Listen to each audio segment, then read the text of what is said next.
नमस्कार मित्रांनो, लक्ष्मीच्या पावलांनी या मालिकेमधील अद्वैत आणि कला या दोघांचं आज आपण भांडण बघणार आहोत आणि कशा प्रकारे अद्वैत कलाला घराबाहेर काढतो हे देखील आज आपण बघणार आहोत. तर मित्रांनो, हा व्हिडिओ शेवटपर्यंत नक्की बघा. आणि मित्रांनो, तुम्ही व्हिडिओ तर बघता परंतु एक गोष्ट करत नाही, ती म्हणजे चॅनलला सबस्क्राईब. मित्रांनो, त्या लाल बटनावरती क्लिक करायला काहीच लागत नाही, तुमच्यासाठी ते फ्री आहे. प्लीज तेवढं एक सबस्क्राईबचं बटन दाबा आणि चॅनलला सबस्क्राईब करा. तर मित्रांनो, आपण व्हिडिओला सुरुवात करूया विदाउट वेस्टिंग टाइम. कला आणि अद्वैत या दोघांमध्ये वाद चालू असतात. कला म्हणत असते की मी माझं काम झाल्याशिवाय इथून पाऊल देखील काढणार आहे. अद्वैत म्हणत असतो की तू इथून निघून जा, नाहीतर आहे ना मी पोलीस बोलवून घेईल आणि तुला इथून धक्के मारून बाहेर काढेल. तेव्हा कला म्हणत असते की तुझी जास्तच हिंमत होतीये, नुसतं बोलायचं नसतं, समोरच्याचं ऐकून देखील घ्यायचं असतं. परंतु अद्वैत मात्र काही ऐकून घ्यायला तयारच नसतो. कला आता खूपच जास्त रागवलेली असते आणि अद्वैत देखील संतापलेला असतो आणि दोघांमध्ये आता वाद सुरू झालेला असतो. अद्वैत म्हणत असतो की परवा सुद्धा तू मार्केटमध्ये लोकांना जमा करून माझ्यावरती वाटेल ते आरोप केले आणि तू जेव्हा जेव्हा इथं आलीये तेव्हा फक्त भांडणच केले माझ्यासोबत आणि आता मला माहित नाही मी नेमकं काय करेल तुझ्यासोबत. तेव्हा कला म्हणते काय करेल, काय तुझी हिंमत दाखव मला, कर तुला जे वाटेल ते कर. तर आता मित्रांनो, दुसरीकडे इकडे संगीता ही गुरुजींना पत्रिका दाखवत असते. तिने नैना, कला आणि काजूची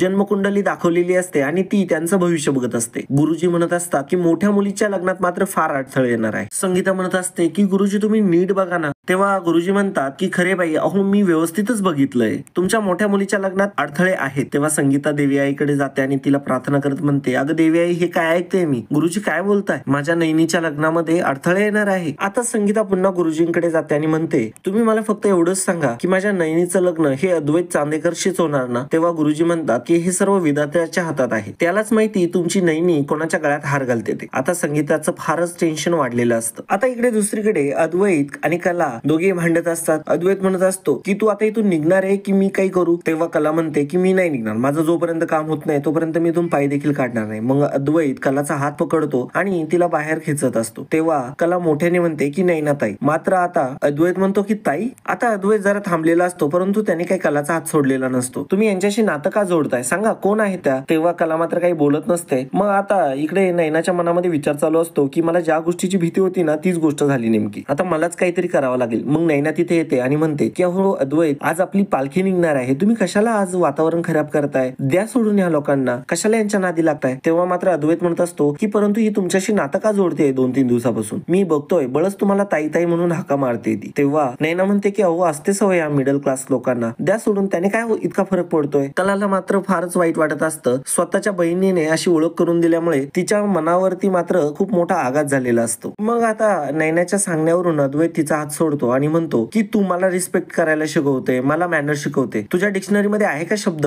ते तरी एकदा चेक कर ह्या गोष्टींचे. तेव्हा कला म्हणते की तू स्वतःची डिक्शनरी बघ पहिल्यांदा. नैना मनातच म्हणत असते की कला आता तू इरिटेट करते हा. आणि मग आता अद्वैत अजूनच जास्त रागवणार. तेवढ्यातच नैना म्हणते की अहो अद्वैत, तुम्ही चला बरं आतमध्ये, द्या सोडून, हिला जाऊ द्या इथून. तेव्हा कला मात्र फारच आश्चर्याने नैनाकडे बघत असते. कला अद्वैतला म्हणत असते की तू एका परक्या मुलीला हाताला धरून घराच्या बाहेर काढायला निघाला होता, तुला कळतं का मॅनर्स तरी. तेव्हा अद्वैतला राग येतो आणि तो पुन्हा भांडायला जाणार असतो. तेव्हा नैना कलाला म्हणते की तू निघ इथून, तू मला ताई म्हणतेस ना, मग निघ इथून. आता मात्र कलाला फारच वाईट वाटत असतं आणि मग नैना ही अद्वैतचा हात पकडते आणि त्याला घरामध्ये घेऊन जाते. आता नैनाने अद्वैतला बाजूला घेऊन आलेली असते आणि अद्वैतला ती समजावून सांगत असते की अहो तुम्हाला कोल्हापूर ओळखतं, तुम्ही जर या मुलीशी भांडत राहिला तर त्या मुलीचा काही तोटा नाहीये, परंतु तुमच्याविषयी निगेटिव्ह चर्चा सुरू होतील. अद्वैत आता नैनाला म्हणतो की तुम्ही बोलताय ते अगदी बरोबर बोलताय, परंतु तिला बघितल्यानंतर माझी तळपायाची आग मस्तकाला जाते. सतत 2-3 दिवसापासून माझ्या समोर येते ती आणि मला त्रास देण्याचा प्रयत्न करते. नैना म्हणते एक मिनिट, मी आता काहीतरी करते, मी स्वतः जाऊन तिच्याशी बोलते. अद्वैत मात्र म्हणत असतो की त्या मुलीला हँडल करणं इम्पॉसिबल आहे. तेव्हा आता नैना प्रेमाने अद्वैतचा हात हातात घेते. आता अद्वैतलाही बरं वाटत असतं आणि मग ती प्रेमानेच अद्वैतला म्हणते की तुम्ही एकदा तरी माझ्यावरती प्रेमाने विश्वास ठेवा, आलेच मी म्हणत ती आता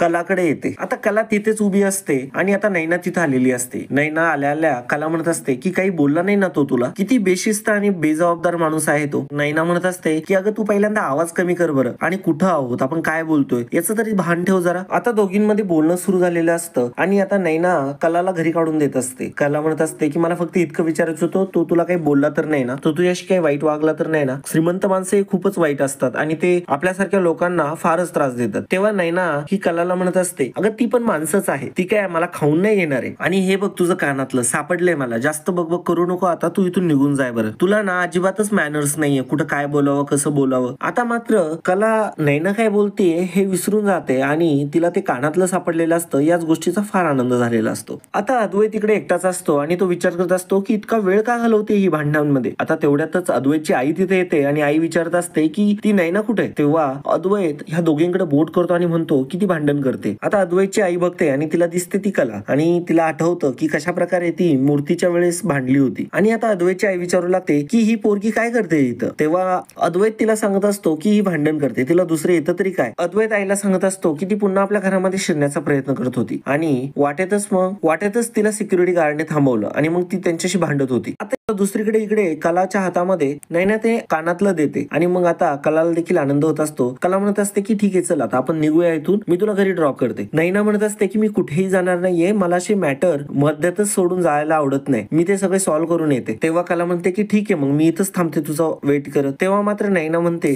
की तू इथं कशाला थांबते, आता तू जा ना घरी, तू नको थांबू बरं इथं. तेव्हा कला म्हणत असते अगं तू इथे एकटी नको थांबू, हे माणसं खूपच वाईट आहेत. नैना म्हणते की पुन्हा तेच आणि मग पुन्हा नैना ही कलाच्या हाताला पकडते आणि तिला ढकलून बाहेर लोटून देते. आता मात्र कलाला फारच वाईट वाटत असतं. इतकं सगळं भांडण होऊन देखील कला ही नैनाशी चांगला बोलण्याचा प्रयत्न करत असते, तरी देखील नैना ही कलाशी खूपच वाईट पद्धतीने बोलत असते आणि आता तिने तर धक्का मारून तिला घराच्या बाहेर ढकललेलं असतं. आणि मग आता नैना रागातच तिथून निघून गेलेली असते. कला मात्र इकडे विचारच करत थांबलेली असते. आता इकडे घरी संगीता गुरुजींना म्हणत असते की काहीतरी उपाय असेल ना यावरती. तेव्हा गुरुजी म्हणतात की उपाय वगैरे करून काही उपयोगच नाहीये आणि खरं तर पत्रिकेतले जे संकेत असतात ते काळजी करण्यासाठी नसतात, ते सावधानतेचा इशारा करतात. आणि याच्यामध्ये एक चांगली गोष्ट तर आहेच की तुमच्या मोठ्या मुलीचं रक्षण ही तुमची मधली मुलगी म्हणजे कला ही नेहमी करणार आहे. ती नेहमी तिच्या पाठीशी उभी राहणार आहे, ती तिला प्रत्येक संकटातून बाहेर काढणार आहे. संगीताला हे ऐकून फार आनंद होत असतो, परंतु ती लास्टला म्हणते पण माझ्या नैनाचं काय. आता इकडे नैना पुन्हा आलेली असते तर तिथे अद्वैतची आई देखील असते आणि अद्वैत देखील असतो. आता अद्वैतची आई म्हणत असते ती मुलगी आपल्याकडे सारखी सारखी काय येते. अद्वैत म्हणत असतो की हो ना, मला देखील कळत नाहीये आणि नैनाला तिकडे का बरं पाठवलं. तेव्हा अद्वैत म्हणत असतो की मी फार डिस्टर्ब होतो आणि त्यांना हे समजलं, त्या मला बोलल्या की मी हँडल करते आणि बघ ना त्यांनी हँडल देखील केलं आणि ती मुलगी तिथून घालवली देखील. आता नैनाला मात्र फार अनकम्फर्टेबल होत असतं कारण की अद्वैत तिची तारीफ करत असतो, परंतु तिला भीती वाटत असते की सत्य जर समोर आलं तर तिची किती बेइज्जती होणार आहे ते. आणि आता अद्वैतची आई देखील म्हणत असते की हो बघितलं ना मी, तिने कशा प्रकारे पाठवलं, ती इतकी भांडखोर पोरगी हिच्या एका साध्याशा बोलण्यावरून ती इथून गेलीच कशी काय आणि कसं जमलं ग तुला हे. अद्वैत म्हणत असतो की त्या फारच हुशार आहे, त्यांना जमू शकतं. आता अद्वैतची आई म्हणत असते की मला तर काहीतरी एक गोंधळ वाटतो, ती मुलगी सारखी सारखी काय येते, तिने आपल्याला मूर्ती तर घडवून दिली परंतु मला तिची एक कमाल वाटते, ती काल पण आली, पुन्हा का बरं येते इकडे आणि काहीतरी तर गडबड आहे, तिच्या मनात काहीतरी वेगळं चालू आहे, आपल्याला त्या मुलीपासून सावध राहायला हवं, मला त्या मुलीची इंटेन्शन अगदी बरोबर वाटत नाहीये. तेव्हा आता नैना मध्येच बोलते आणि म्हणते काकी मी तुम्हाला इंटरप्ट करते, सॉरी, परंतु मला तुम्हाला एक गोष्ट सांगायची आहे. खरं तर ती मुलगी इथे तुमचं घर बघण्यासाठी आली असावी, कारण की तुमचं घर बघण्याची प्रत्येकालाच हवं असते आणि सगळ्यात महत्वाचं म्हणजे तुमच्या घरी देवी आईची पूजा, ती म्हणजे पर्वणीच, आणि मला तरी वाटतं ती आता पुन्हा येणार नाही, मी तिला समजावलंय. तेव्हा अद्वैत म्हणतो आर यू मॅजिशियन. अद्वैत नैनाचं कौतुक करत असतो आणि आता कला मात्र लाजत असते, तिला देखील खूप चांगलं वाटत असतं. आणि मग आता अद्वैतची आई म्हणते की चला आतमध्ये जाऊया आणि मग ते दोघेही आतमध्ये निघून जातात. त्यांनी चाललेली असते आणि तिला आठवत असतं की कशा प्रकारे नैनाने तिचा अपमान केलेला असतो आणि ती तिला सारखं बोचत असतं. तिला नैनाचं सर्व काही बोलणं आठवत असतं आणि तिला फारच वाईट वाटत असतं. आणि मित्रांनो अशाच प्रकारे आजचा भाग इथेच संपतो. पुढील भागामध्ये आपल्याला बघायला मिळणार आहे. तर आता कला ही तिच्या दुकानाच्या बाहेर उभी असते आणि तिथे एक बाई आलेली असते आणि ती म्हणत असते की चांदेकरांनी तुझ्या हातून मूर्ती घडवून घेतली, म्हणजे नक्कीच तुझ्या हातात काहीतरी कला असणार, म्हणून आम्ही सर्वजण तुझ्याकडूनच मूर्ती घ्यायला आलोय. आता दुसरीकडे काजूला मात्र फारच राग आलेला असतो. ती हातामध्ये लाकूड घेऊन निघालेली असते आणि तिला कला अडवते आणि म्हणते की अगं कुठं चालली आहेस तू. काजू म्हणत असते की आज ना मला त्या चांदेकरांच्या घरात जायला कोण अडवतं ना तेच बघते मी. तर मित्रांनो हा एपिसोड तुम्हाला कसा वाटला कमेंटद्वारे नक्की कळवा आणि तुम्ही जर चॅनलवर नवीन असाल तर चॅनलला सबस्क्राईब केल्याशिवाय मात्र कुठेही जाऊ नका. धन्यवाद.